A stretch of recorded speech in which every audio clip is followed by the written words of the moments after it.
bass pedal, which is just a steel plate screwed onto the old one.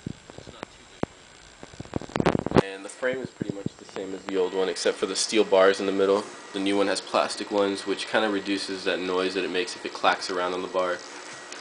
And in the back, you've got all the ports. We got the bass pedal port.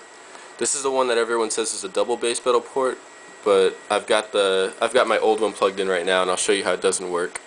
And then you've got the 3 cymbal ones, and you can hear the difference between the hits. Let me get a drumstick. It's a lot softer on this one. It's a lot quieter, and then on the old one it's a lot clackier. And the bounce is a lot more. It bounces much more compared to that one. Let me turn it on and I'll show you. This is the one problem that people have been having though, is when you hit certain pads it'll register a hit on the other pad.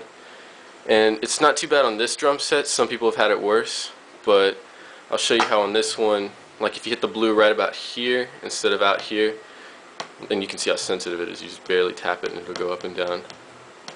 But if you hit it closer to the center, it'll start registering a different hit. I've got this song going.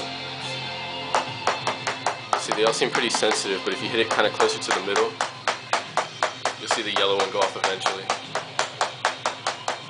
Every once in a while it'll kind of register. But my other ones don't seem to be having that problem. I guess if you play with the heavier drumsticks, I'm using the Rock Band ones. I played with the heavier ones and it goes off a lot more, so that could be the problem. Oh, and the bass drum, you can see this one works. Here, I'll wait for it to come back around. I've got them both plugged in, and people say don't step on both of them, only press one. I'll try this one first. This is my old one. You can see it doesn't register or anything. That's how it should be working. And you can't use both of them. You can hold one down and hit the other, but this one still doesn't work at all. And that's about it between the drums. If anyone has any questions, go ahead and leave a comment, and I'll let you know if there's anything else you need to know. Alright, later guys.